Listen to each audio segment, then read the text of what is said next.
E nós vamos ler um texto da palavra de Deus que está lá em João, capítulo 13. Esse é um texto muito conhecido para aqueles que chegam na ponte e são recebidos como novos membros. Então, se você já foi recebido como novo membro, mantenha o sigilo e o anonimato do que acontece. Mas hoje nós vamos visitar o famoso texto de Jesus lavando os pés dos seus discípulos. A partir do verso 1, a Bíblia diz: um pouco antes da festa da Páscoa, sabendo Jesus que havia chegado o tempo em que deixaria este mundo e iria para o Pai, tendo amado os seus que estavam no mundo, amou-os até o fim. Estava sendo servido o jantar e o diabo já havia induzido Judas Iscariotes, filho de Simão, a trair Jesus. Jesus sabia que o Pai havia colocado todas as coisas debaixo do seu poder e que viera de Deus e estava voltando para Deus. Assim, levantou-se da mesa, tirou a sua capa e colocou uma toalha em volta da cintura. Depois disso, derramou água numa bacia e começou a lavar os pés dos seus discípulos, enxugando-os com a toalha que estava na sua cintura. Chegou-se a Simão Pedro, que lhe disse: Senhor, vais lavar os meus pés? Respondeu Jesus: você não compreende agora o que estou lhe fazendo, mais tarde, porém, entenderá. Disse Pedro: não, nunca lavará os meus pés. Jesus respondeu: se eu não lavar, você não terá parte comigo.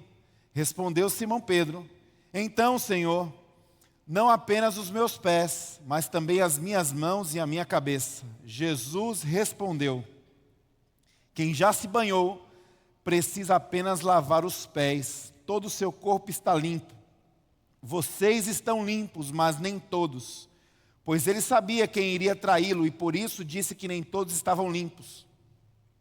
Quando terminou de lavar-lhes os pés, Jesus tornou a vestir a sua capa e voltou ao seu lugar. Então lhes perguntou: vocês entendem o que eu lhes fiz? Vocês me chamam de mestre e senhor, e com razão, pois eu sou. Pois bem, se eu, sendo senhor e mestre de vocês, lavei-lhes os pés, vocês também devem lavar os pés uns dos outros. Eu lhes dei o exemplo para que vocês façam como lhes fiz. Digo-lhes verdadeiramente que nenhum escravo é maior do que o seu senhor, como também nenhum mensageiro é maior do que aquele que o enviou.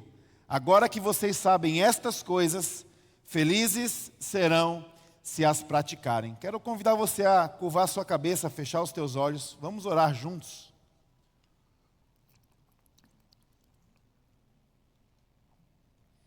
Pai, nessa tarde, nós queremos colocar diante do Senhor a nossa vida, o nosso coração, os nossos pensamentos, as nossas preocupações, as aflições, aquilo que nos causa angústia e ansiedade.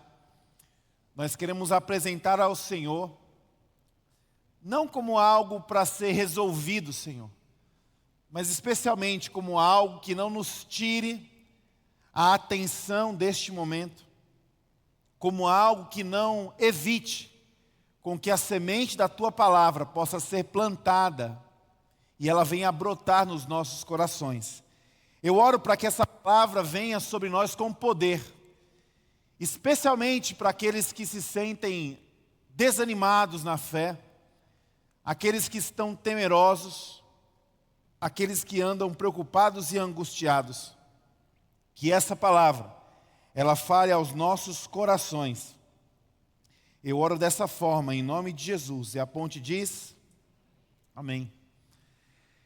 Olhar para essa história, olhar para a história desse galpão, é se lembrar de muitos desafios. Eu me lembro que nós estávamos aqui, como já foi dito, já foi mostrado nos vídeos, mas era um tempo de muito trabalho, muita dedicação, muito suor, muita lágrima, e era um tempo que a gente ia fazendo as coisas e toda hora o tesoureiro ligava dizendo assim: SOS, o dinheiro acabou, para tudo, só dá para pagar essa semana. E a gente vinha e se reunia, e orava, e chorava, e contava com a igreja. E a gente pôde perceber a manifestação do poder e da graça de Deus naquele tempo, através do compromisso desses irmãos. Eu me lembro que no último domingo, antes de sair do 7 de setembro, para vir para cá, nós tínhamos que pagar uma conta que era referente aos serviços que foram realizados e o que precisava ainda ser ajustado. E essa conta era uma conta de R$50 mil. E nós não tínhamos esse recurso. E aquele último domingo era um domingo de gratidão ao Senhor, no 7 de setembro. E lá nós comunicamos à igreja que nós tínhamos esse desafio. E nós só tínhamos que confiar em Deus e responder ao desafio com o que nós tínhamos, né? E os irmãos foram desafiados ali. E eu me lembro demais que ao final daquele dia, nós tivemos a grata oportunidade de compartilhar com a nossa comunidade de fé que Deus havia providenciado não só os R$50 mil, mas nós conseguimos levantar naquela semana tão crucial para estarmos aqui, um valor de R$65 mil e uns quebrados. E assim, mais uma vez, na história dessa comunidade, Deus se fez presente, Deus veio com a sua provisão. Já se passaram 4 anos que nós estamos vivendo uma plantação de uma comunidade, aprendendo a ser uma igreja. E uma das coisas que eu guardo no coração como motivo de esperança e de promessa, em 4 anos, essa igreja nunca atrasou uma conta sequer. Nunca desonrou e falhou em um compromisso assumido com um prestador de serviço, com um fornecedor, com a compra de um produto. E quando essa igreja chega nesse galpão, eu lembro que as conversas que nós tínhamos depois do primeiro culto, era assim, parece que nós somos uma outra igreja, parece que nasceu uma outra igreja, uma nova igreja surgiu, e eu acredito que isso aconteceu porque aqui nesse lugar, nós depositamos os nossos recursos, o nosso tempo, o nosso talento, e a ponte então chegou em casa. E a primeira música que foi entoada nesse lugar, o primeiro louvor no culto de inauguração, a primeira estrofe dessa letra foi: nunca falhou, nunca faltou, não faltará. De lá para cá, o senso de pertencimento das pessoas que fazem a ponte acontecer é uma coisa muito forte. A alegria das pessoas em se envolverem, em servir. Tanto é que todas as turmas que nós fazemos de novos membros, a gente sempre começa com essa pergunta: por que você está aqui? E as pessoas, elas relatam de forma repetida: estou aqui porque eu sou impactado com o amor, a alegria das pessoas, porque eu vejo as pessoas servindo, entusiasmadas. Então, eu acho que esse espírito de ser ponte tem tudo a ver com João capítulo 13. Onde Jesus se reúne com os seus discípulos para a contação de uma história. Para você poder entender do que eu estou te dizendo, talvez se nós fôssemos comparar o calendário dos hebreus, dos judeus, com o nosso calendário cristão, ocidental, vamos imaginar que aqui Jesus ele estava indo para o Natal. O Natal para nós é aquela data que nós sempre nos reunimos, nos arrumamos, botamos uma roupa de sair para ficar em casa, nós comemos a mesma comida, o mesmo cardápio, nós fazemos as mesmas brincadeiras e nós temos uns tios ou umas tias que trazem para esse dia as mesmas polêmicas e as mesmas piadas. O Natal para nós aqui no Ocidente é uma data que nós comemoramos todos os anos, mas ela não é uma data nova para nós. Nós já sabemos basicamente o que vai acontecer. Aqui em João capítulo 13, nós estamos deparando com esta data, sendo que esta data é a Páscoa. E para o judeu, para o hebreu, esta data era uma data da qual ele já sabia o que iria acontecer. Era um jantar, ele já sabia qual seria o prato, já sabiam qual era o menu, e já sabiam o que iria acontecer. No jantar da Páscoa, onde Jesus está agora aqui reunido com os seus discípulos, era a contação de uma história. Que história era essa? A contação da história do povo que era escravo no Egito e como Deus libertou esse povo das mãos de Faraó. Era uma história que era contada nessa mesa todos os anos. O jantar da Páscoa era o mesmo jantar. Ervas amargas, água com sal, o vinho.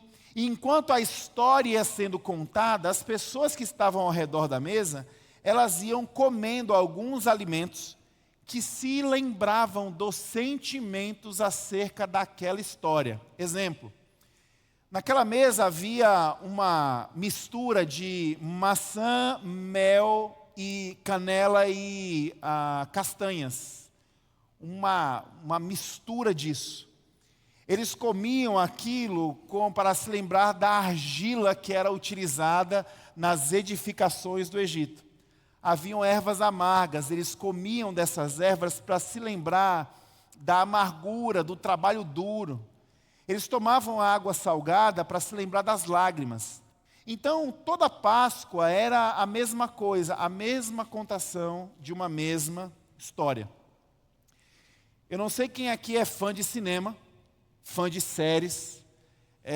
A minha esposa, ela tem uma filosofia que eu acho interessante, ela tem essa sabedoria. Ela fala assim, eu não gosto de assistir série, porque eu fico viciado, eu quero ficar assistindo séries.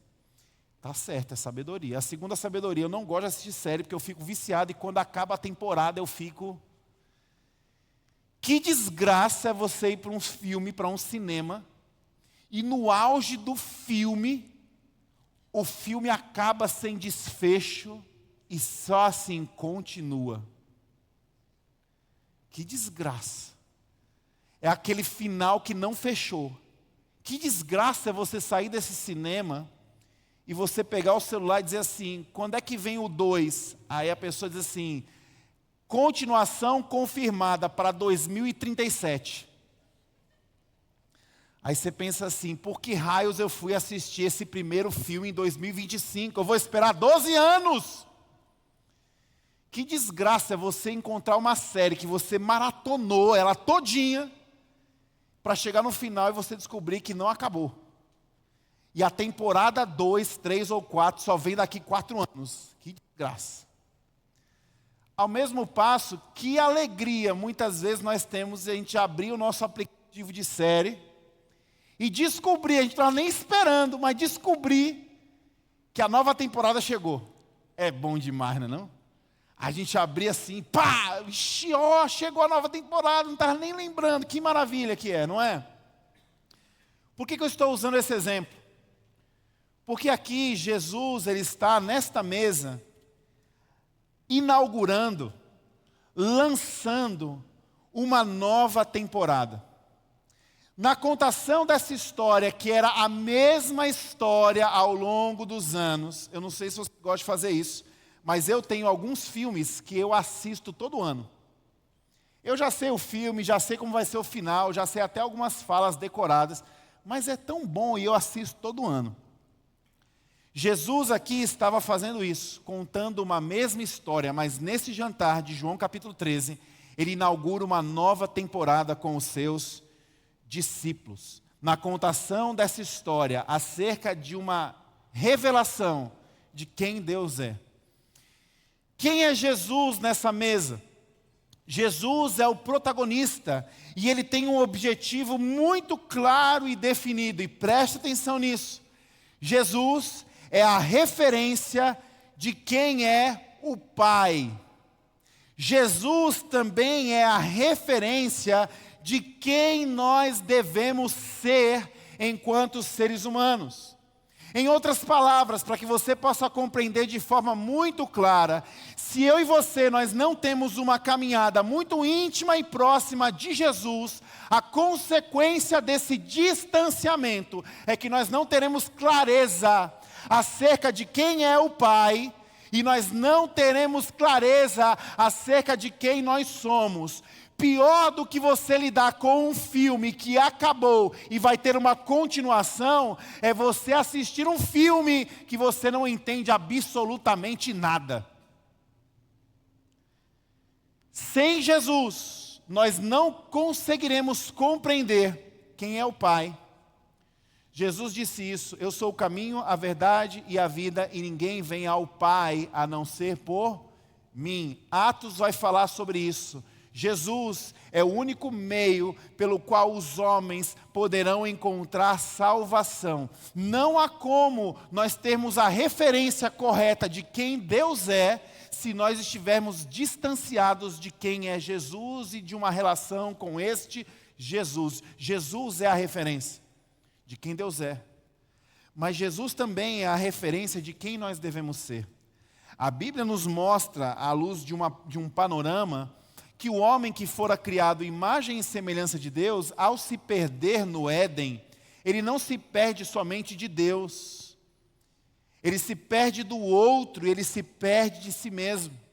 Nós não teremos a capacidade de responder a esta vida que nos foi dada pela graça de forma exitosa, estando distantes de Jesus.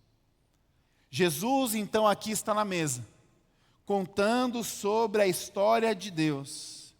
E esta história, que era contada ao longo dos anos de forma repetida, ela inaugura um capítulo inédito. Que capítulo é esse? Mesa posta, os discípulos preparados para vivenciarem uma tradição. E antes deles comerem, Jesus diz: turma, trouxe uma dinâmica para a gente hoje, quebrar gelo aqui hoje. Todo jantar de Natal tem uma dinâmica, né? Os discípulos talvez olharam ali e disseram assim: qual é a dinâmica, Jesus? Ah, sim, para a gente abrir o apetite, pessoal, eu pensei assim, todo mundo botar o pé em cima da mesa. Antes deles comerem, Jesus quebra o protocolo, quebra o ritual, quebra a tradição, e ele vai querer lavar os pés dos seus discípulos. Presta atenção comigo, se eu dissesse para você agora, vamos acender as luzes, tira o seu sapato, e eu quero que você mostre o seu pé para a pessoa que está do seu lado. Isso aqui seria um drama para algumas pessoas. Drama porque não fui na pedicure, drama porque tenho chulé, drama porque meu pé é horrível, eu tenho trauma do meu pé, drama porque, pastor, eu tenho uma joanete que se eu levantar para mostrar para o irmão que está do meu lado, vai furar o olho dele. Agora você imagina o drama daqueles discípulos. Os pés daqueles homens eram pés sujos, calejados, doloridos, feridos, fedidos. Sandália de couro, num calor do Oriente Médio, com aquele suor, andando naquela estrada de poeira, onde os animais passavam. Horas eles davam uma topada numa pedra, horas eles pisavam na jaca de um animal que deixou ali. Pense nos pés. Jesus, ele foca nos pés dos seus discípulos, e nós precisamos aprender o que Jesus está fazendo ao inaugurar esta nova temporada, este novo filme, esse novo capítulo dessa contação de história. A primeira coisa que nós devemos aprender, eu e você, precisamos aprender a olhar para Deus de uma perspectiva diferente. Presta atenção nisso. Aqueles homens estavam perdidos de quem eram e estavam perdidos de quem Deus era, porque eles tinham uma referência incompleta de Deus. A referência incompleta do Velho Testamento é que o temor ao Senhor é o princípio de toda a sabedoria.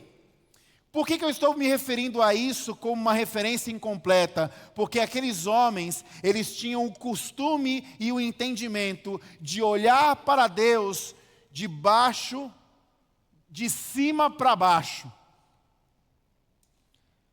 Na ideia de que Deus era um Deus poderoso, mas ao mesmo tempo Ele era um Deus distante. Ele era um Deus soberano, mas ao mesmo tempo era um Deus que aguardava de nós e via do alto a nossa vida numa validação por uma aprovação.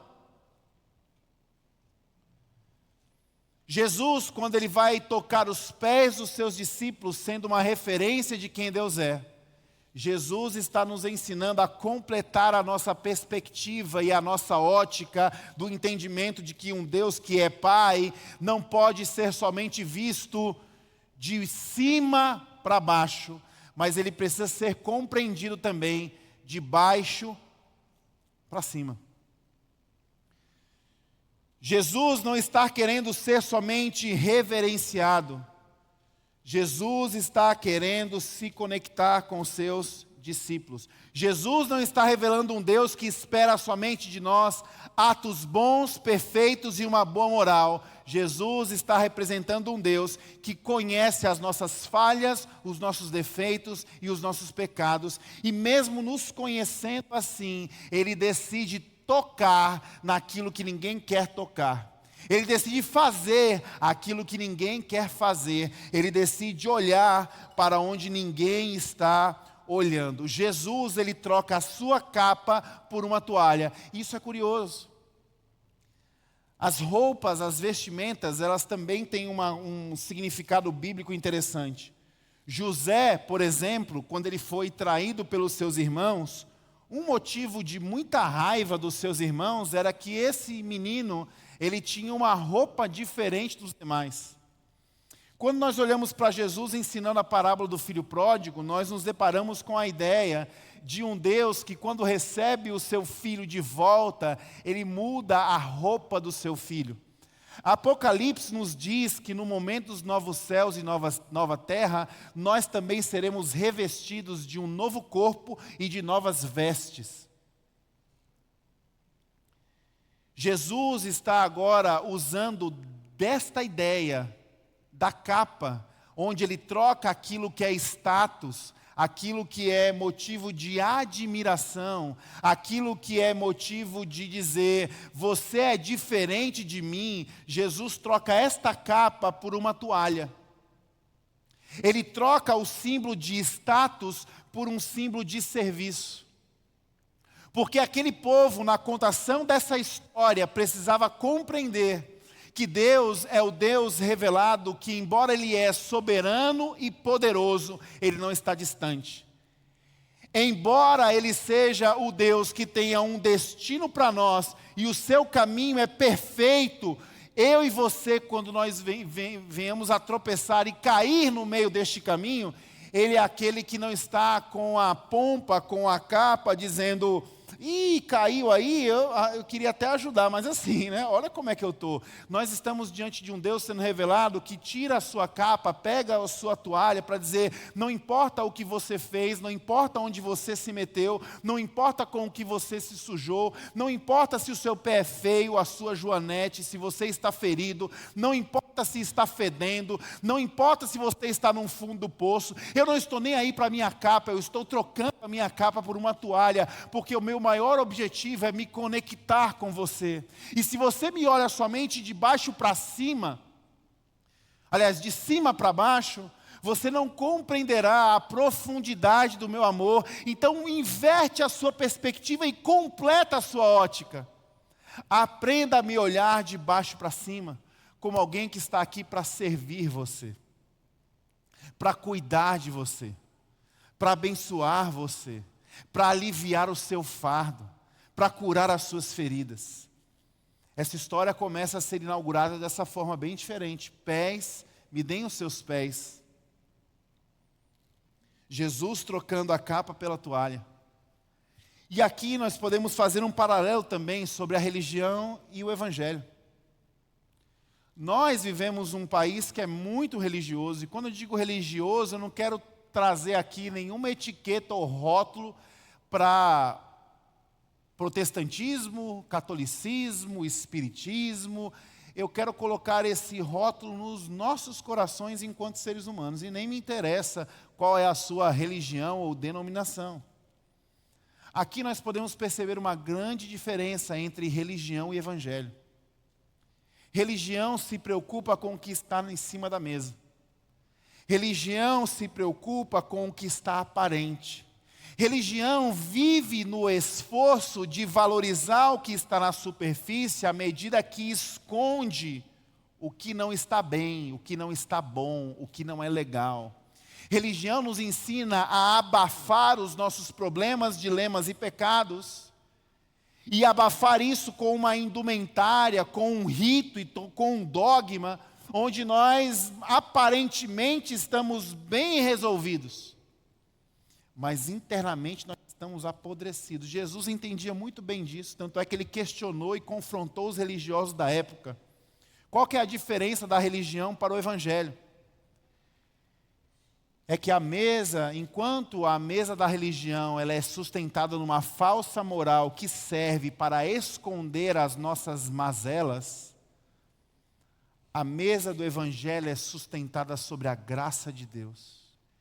E esse Jesus não se importa primeiramente com o que está em cima da mesa. Ele está olhando para aquilo que eu e você gostaríamos de esconder. Ele olha para os nossos pés. Pés como símbolo da nossa condição e do nosso pecado. Pés como símbolo do nosso coração caído e inclinado a fazer o mal. Pés como símbolo daquele que tentou e buscou muitas vezes seguir os passos desse Jesus na sua própria força, mas que se perdeu pelo caminho e não sabe mais quem é Deus e não sabe mais quem é. Qual o grande objetivo de Jesus pegar uma toalha e lavar os nossos pés? Nos ensinar que essa história é uma história sobre graça de Deus. Como é que essa história ela é contada? Interessante esse único diálogo que nós temos na história. Não tem diálogo com Judas, não tem diálogo com João, tem só o diálogo com Pedro. E que diálogo é esse? Não sei se você se prendeu nesse texto, mas esse diálogo é interessante. Porque aqui Jesus diz, olha, eu estou lavando os pés de vocês, eu vou lavar os pés de vocês. E o Pedro diz, não vai lavar os meus pés. E Jesus diz, se eu não lavar os seus, você não tem parte comigo. E então Pedro diz, não, então peraí, se é para ter parte com o Senhor, lava meus pés, lava a minha mão, lava a minha cabeça. E aí Jesus diz algo interessantíssimo. Para aqueles que já estão limpos, é preciso lavar somente os pés. Isso aqui me desperta uma dúvida, porque eu fico pensando assim, peraí, Jesus, você não sabe quem é o Pedro, não? O Espírito Santo dormiu aí, cochilou, não passou não para Jesus qual é o perfil do Pedro? Como assim? Jesus olhou para o Pedro e disse para o Pedro, ei, eu só preciso lavar os seus pés, porque o resto está limpo. Pedro iria negar Jesus. Pedro iria dizer para Jesus, iria mentir para Jesus na cara dura, quando Jesus dissesse que iria para a cruz. Pedro ia dizer assim, não vai não, quem vai sou eu vou morrer por você. A ponto que Jesus ia ter que dizer assim, para trás de mim, Satanás. Como é que Jesus, ele olha para esse Pedro? Se eu tivesse no lugar de Jesus e o Pedro dissesse assim, lava meu pé, lava minha mão, eu ia dizer assim, Pedro, faz o seguinte, entra naquela máquina lava e seca e fica 6 horas ali. Mas Jesus olha e diz, para aquele que está limpo, basta lavar somente os pés. O que nós estamos perdendo nesse filme, ou o que nós precisamos compreender de forma clara? Nós estamos tendo a referência de um pai que ele se relaciona conosco na base da graça. E esta graça, esse favor imerecido, ela é muito maior do que os nossos pecados, os nossos problemas e as nossas falhas. Quando Jesus diz, eu vou lavar somente os pés, porque você já está limpo, ele sabia que Pedro iria negar, iria trair, ele sabia que Pedro iria vacilar, mas ele também sabia que aquele que começou a boa obra, ele iria completá-la. Talvez você está angustiado hoje, está sofrendo porque você está com os seus pés sujos. Talvez hoje você está angustiado porque os seus pés são reflexos do seu coração e da sua vida. Talvez a sua alegria acabou. Talvez hoje você olha para frente e não tem perspectiva. Mas eu quero lhe convidar a sentar-se na mesa com Jesus que diz assim, calma. Eu vou lavar os pés porque o resto já está limpo. Em outras palavras, aquilo que eu comecei na sua vida eu vou completar. Calma. Essa história é a história da graça de Deus sobre as nossas vidas.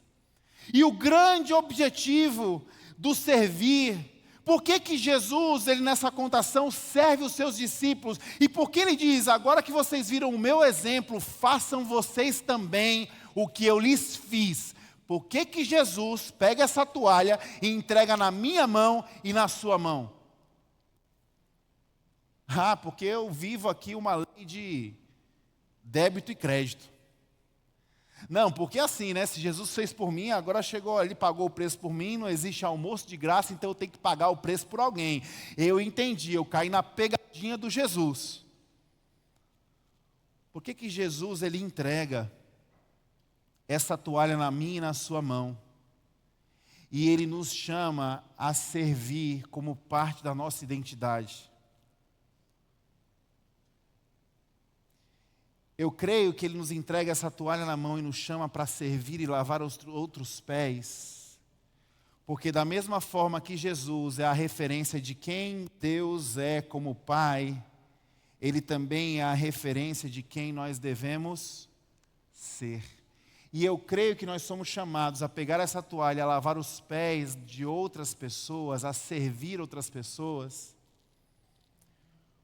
Porque do contrário, nós vamos vivenciar uma maldição. E a maldição é ficar olhando as pessoas de cima para baixo. Existem muitas pessoas que elas vão conquistar o mundo. Muitas pessoas que vão ganhar muito dinheiro. Muitas pessoas que vão realizar os seus maiores sonhos. Mas elas morrerão na solidão porque não aprenderam a servir. E quando eu falo sobre serviço, eu não falo sobre uma atitude a ser praticada. Eu me refiro a uma identidade que é transformada por um Jesus que nos ensina a olhar o outro de baixo para cima, colocando as pessoas numa perspectiva mais elevada de quem nós somos. Ou seja, matar o nosso ego. Quando Jesus ele conta essa história e ele se coloca na posição de olhar para o outro de baixo para cima, ele se torna a referência de quem nós devemos ser. Nessa linda experiência de alguém que vence a solidão. Porque se eu e você nós não conseguimos aprender a graça que é servir, e olhar de baixo para cima, nós vamos terminar a nossa vida sozinho. Mas se nós conseguirmos seguir o exemplo do nosso Mestre Jesus, de trocar as nossas capas, o nosso status, uma das coisas que mais me impacta nesta comunidade é perceber que nós temos aqui pessoas que para o mundo lá fora, elas são extremamente respeitadas, pelo cargo que elas ocupam na empresa, pelo diploma que elas têm. Mas aqui dentro elas são completamente respeitadas e admiradas, sabe por quê? Porque ninguém sabe do título dessas pessoas, mas vem essas pessoas pegando uma vassoura e varrendo o chão com alegria. Vem essas pessoas no estacionamento dizendo assim, para aqui o seu carro. Você sabia que tem diretor de multinacional que chega para você e diz assim, você pode dar uma rezinha, irmão, por favor? Pessoas que escolheram a dádiva de servir, porque compreenderam, quando eu e você nós servimos, felizes serão se essas coisas praticarem. Presta atenção, as palavras de Jesus, não é feliz você será. Felizes serão. Porque a atitude de olhar as pessoas, não de cima para baixo, mas de baixo para cima, nos tira da solidão. Faz com que as pessoas possam participar da nossa vida. É por isso que muitas pessoas, quando vão servir, elas têm uma máxima. Sabe qual é a máxima? Eu fui para abençoar. Mas sabe o que aconteceu? Quem foi abençoado fui eu. Nós aprendemos isso através do nosso Mestre. E quando nós aprendemos isso, que servir faz parte da nossa identidade, e que se nós estamos lidando com a solidão, talvez nós precisamos aprender com Jesus a não olhar de cima para baixo, mas de baixo para cima, trocar a nossa capa pela nossa toalhinha. Quando nós aprendemos isso com Jesus, aí nós vamos para a mesa. aí chegou a hora de tomar a refeição. E eu gostaria nesta noite de convidar você a terminar esta história,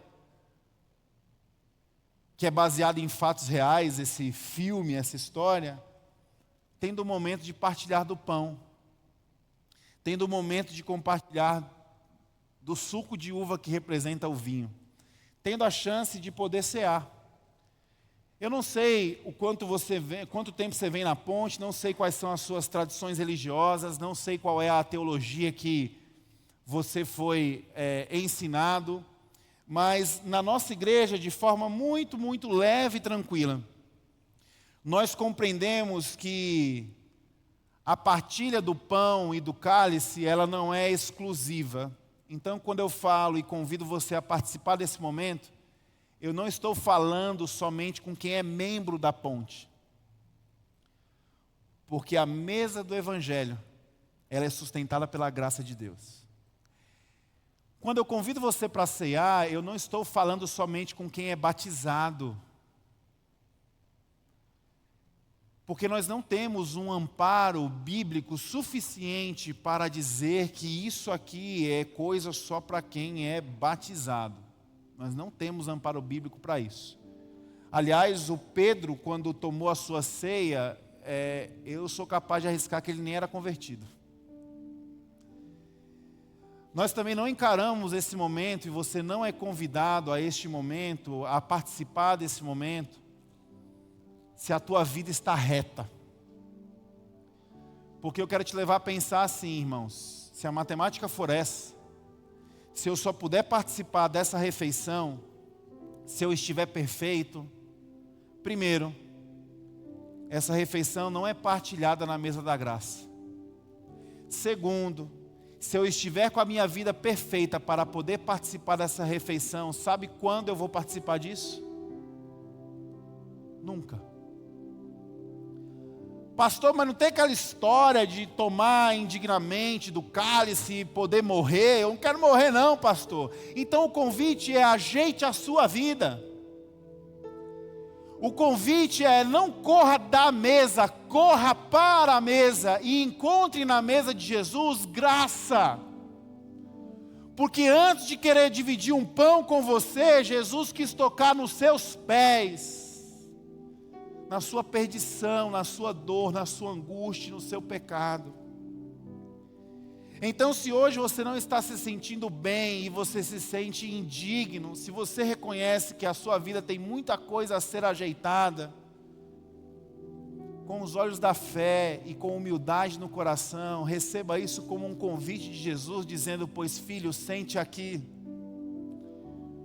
porque a minha história sobre a sua história é uma história de cuidado, é uma história de perdão, é uma história de restauração, é uma história de recomeço, é uma história que não é definida por você. Você pode até sujar os teus pés, e eu estou aqui para limpar e para te dizer, porque o resto já está limpo. Aquele que garante a limpeza dos pés, garantirá todo o processo. Nós podemos descansar nessa promessa. Então, se você porventura entrou, viu o pessoal entregando aí o cálice e disse não, ou porque você não é membro, ou porque você não é batizado, ou porque você disse, vindo para cá eu xinguei não sei quem, briguei com não sei quem, eu não vou tomar não, que eu não estou legal para isso. Eu queria te convidar a converter esse pensamento e a dizer: se eu não estou legal, é agora que eu preciso dizer: Jesus, eu quero sentar na sua mesa. Jesus, eu quero fazer parte desta história. Jesus, eis aqui os meus pés sujos, a minha vida suja, as minhas atitudes imundas, o meu coração imundo. Eis aqui, Jesus.